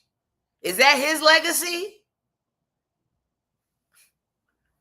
My great-great-grandfather was the first nigga to ever do a TikTok challenge. Like, who cares? Like, are we even, I don't even know why the fuck we trying to remember niggas from centuries ago.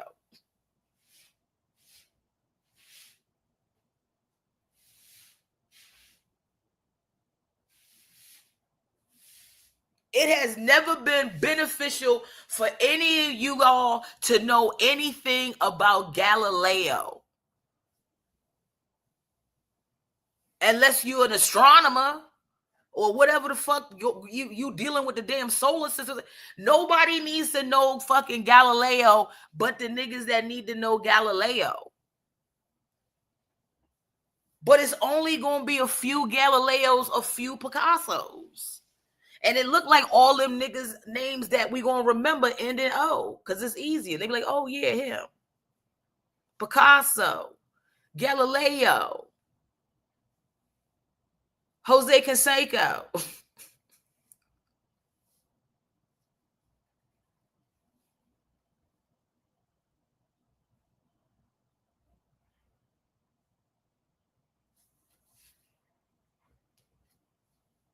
Black women, do not go on Love Island.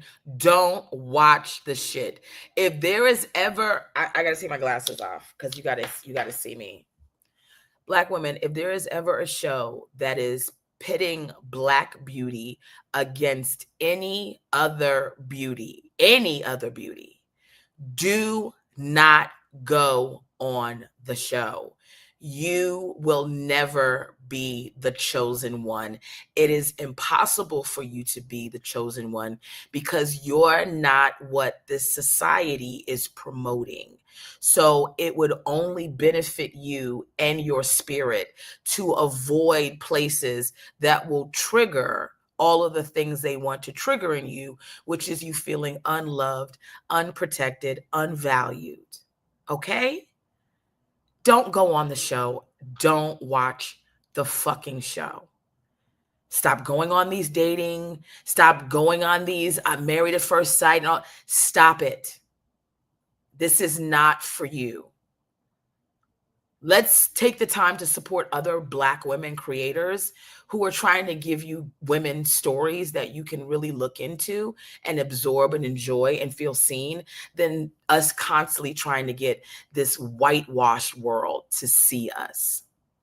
It's exhausting and it's completely unnecessary.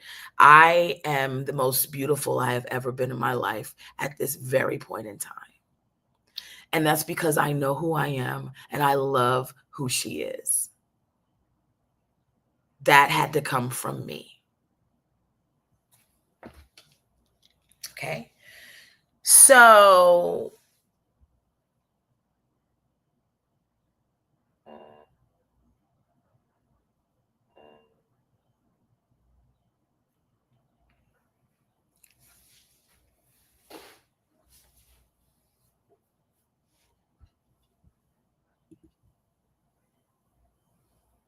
I'm using her. I'm using her, honey. I'm clout chasing her, honey. I don't like black women, honey. Every picture I showed you of that loser, he looked a fucking mess. And he doesn't even look like he likes women. Okay? And you guys can take that any way you want. Okay? He seems like he's everybody there in that everybody in that picture look like they like eggplant. And I'm not talking about Parmesan. Okay?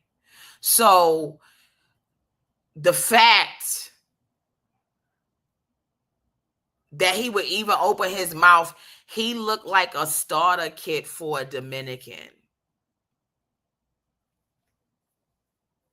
Like if you was at the American Girl doll and you decided to go get the little Dominican boy as your first doll, he would be the first nigga you get when the nigga is doing the worst that he's ever going to be doing. And every iteration of that nigga after is going to be doing significantly better once you purchase him and bring him to your house and start buying outfits for him and doing his hair.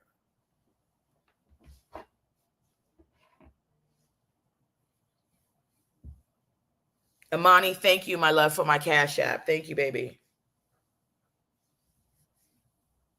But he thinks he gets to talk greasy because, you know, black women.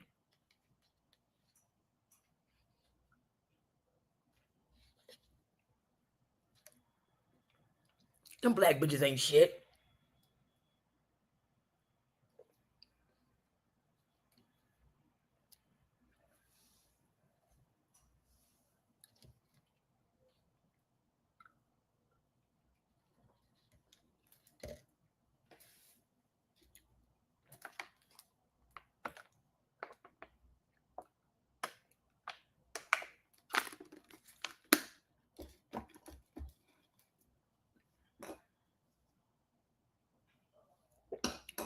Y'all, I just drank like 3 different things.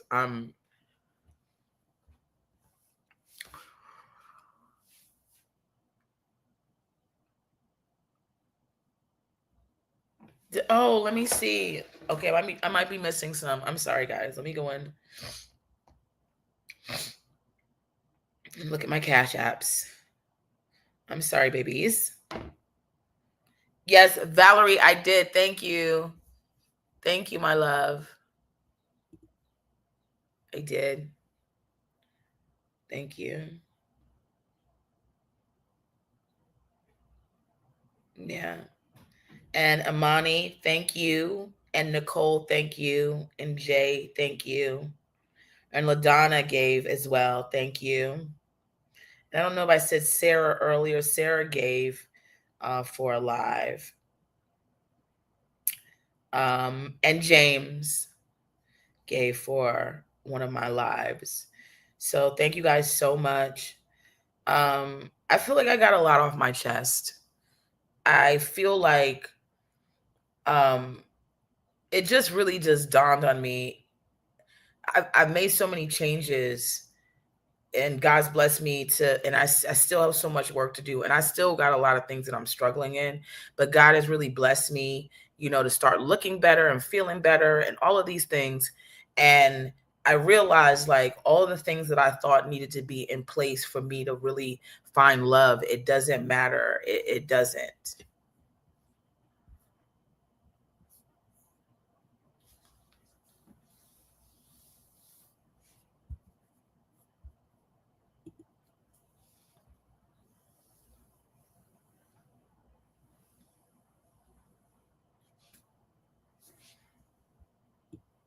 I'm thankful that I've been in situations where I can look out for us.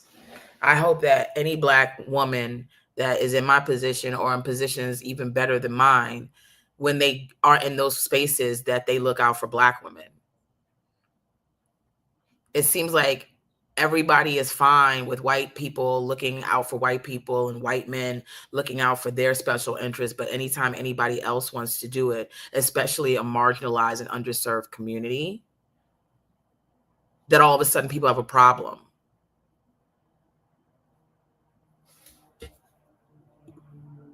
Thank you. I want to be happy too. All I really want is to be happy.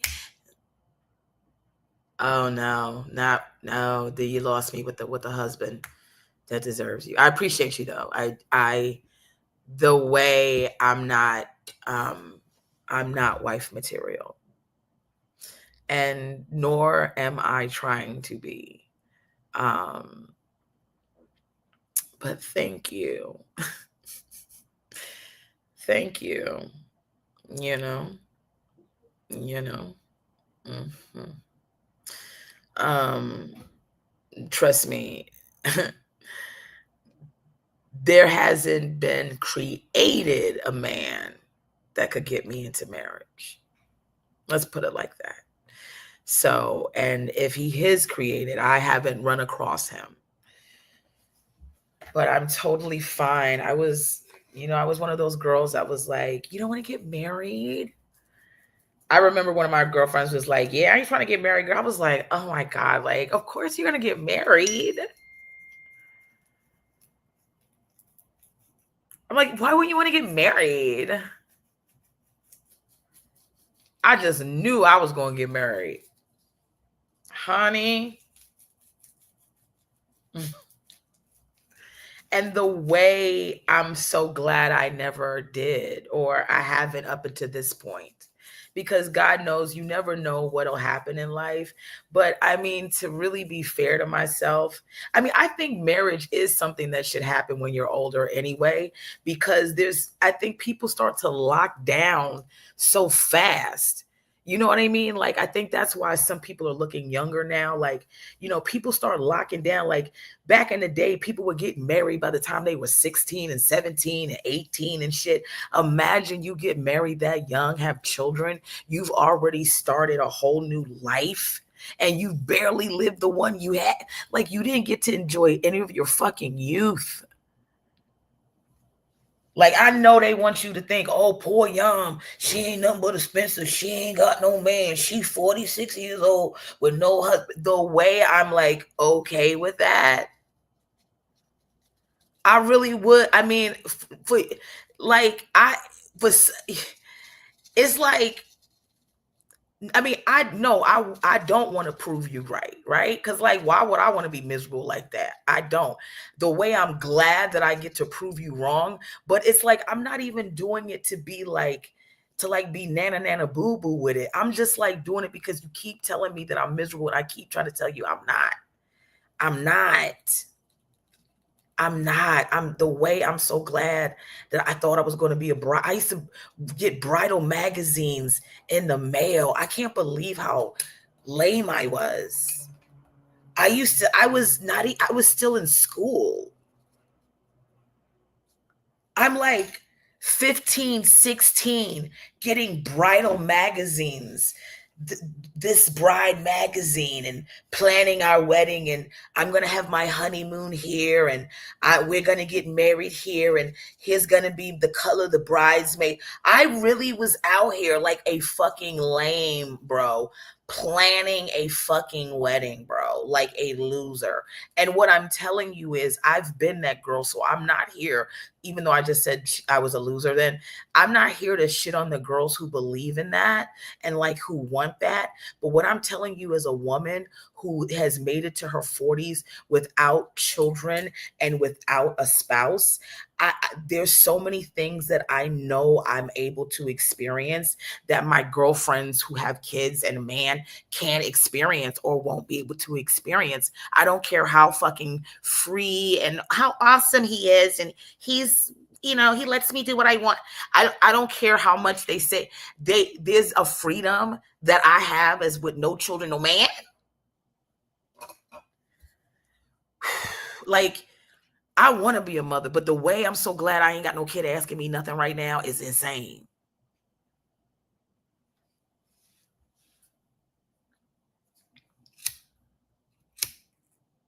Imagine I'm on my 5th spliff.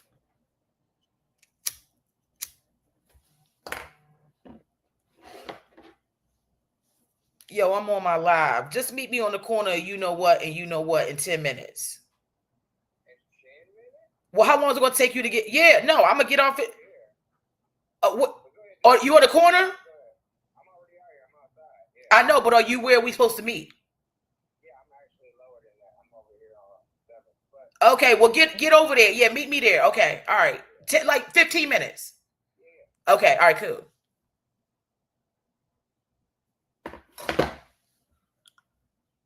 I got to get out of here.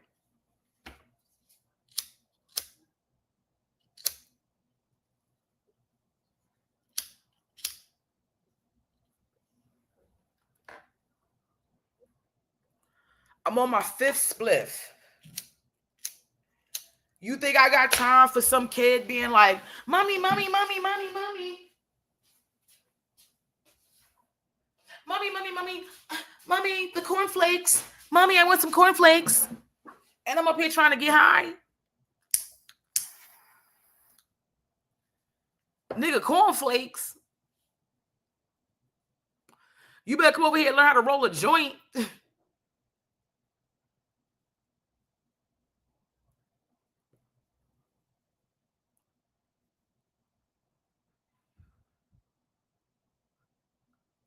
I'm telling you, I like the idea of a baby. A little baby.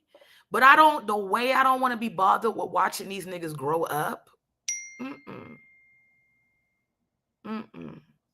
Nah, I'm not interested in that. You fuck around with me and you start growing up, you gonna be singing It's a Hard Knock Life, okay? But your parents are still alive. You see what I'm saying? Like,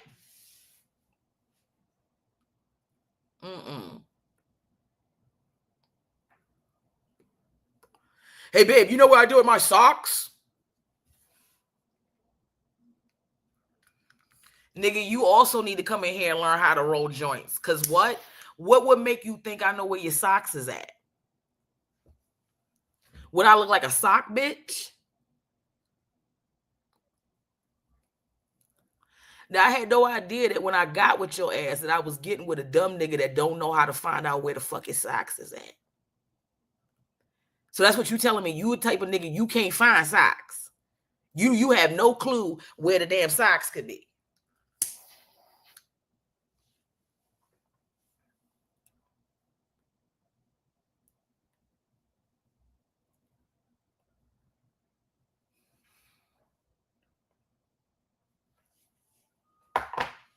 I need something to eat. I'm hungry.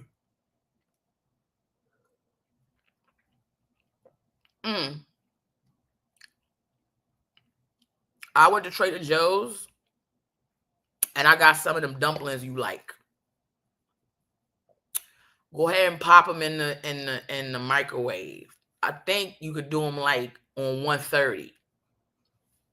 Or, you know, I got the steamer in there. Go get that our place pan and then put the little steamer, put some water underneath it, boil it, put the steamer, and then you could just steam that's going to take like maybe 10 minutes. But nigga, I haven't even cooked for me. So I know I'm not cooking for you.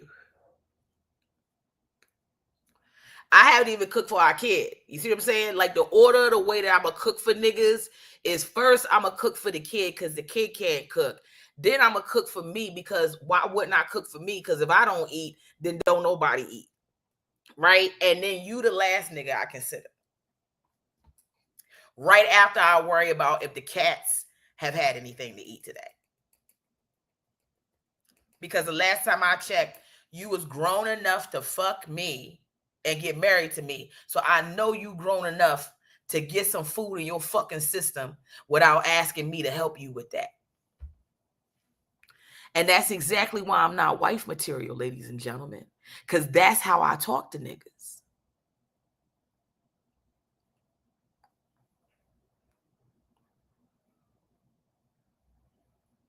I come from a time when niggas went to the microwave.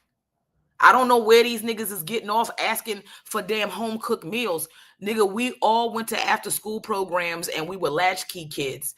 What 4-course meal was your mother making when she was working 4 different jobs?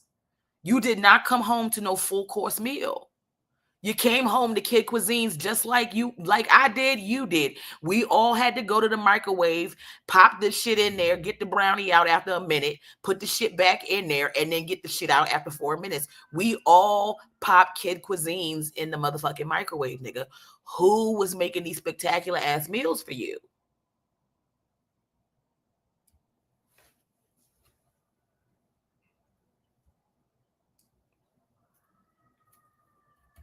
We put Swanson's TV dinners on the map, honey.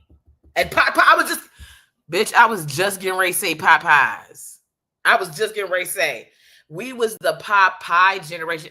Nobody, your mother was not Donna Reed. Your mother was not, what's the name from the Brady Bunch? And they didn't have Alice. Nigga, you were doling out food to your siblings if you were the oldest. We were all putting a Pop-Tart in the damn toaster oven, okay? Please. Let's stop acting like my mother, what happened to women that used to cook? Your mother didn't cook. Your mother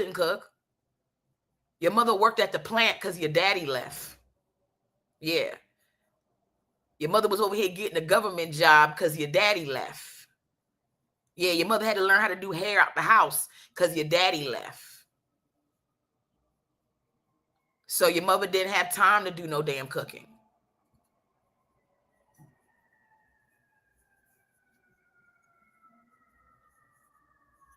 That's why they had to stop saying, they used to tell kids, stop running with knives and scissors.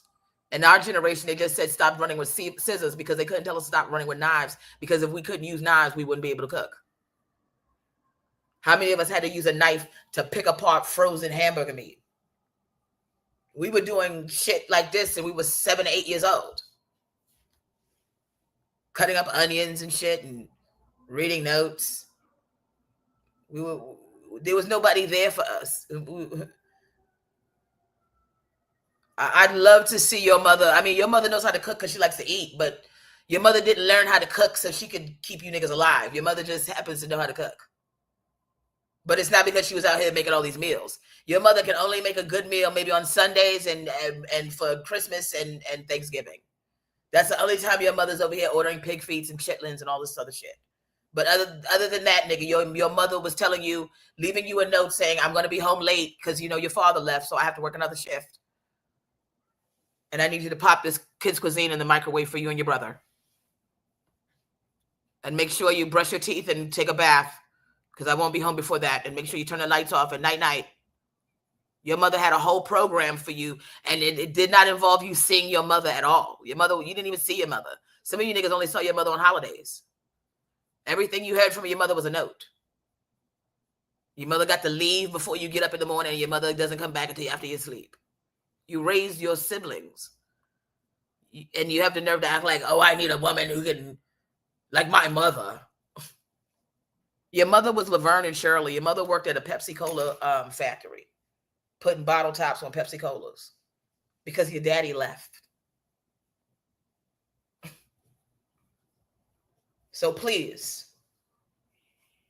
stop asking women of this time to do shit you keep claiming your mother did. Okay?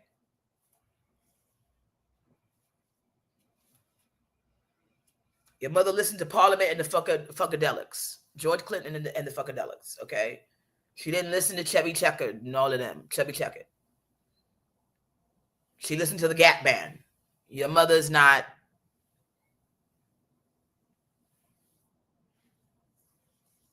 And some of you, your mothers was listening to Bell Biv DeVoe.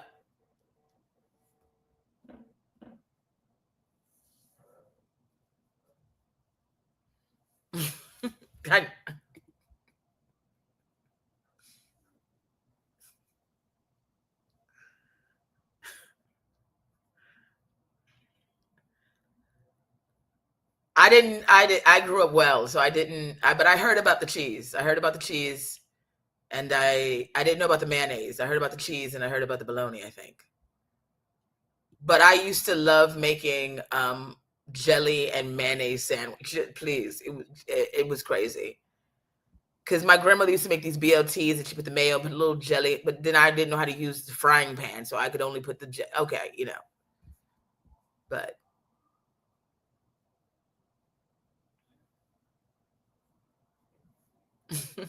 that's a shame. No, I have to go. One of my friends, that's been 2 hours. I have to go.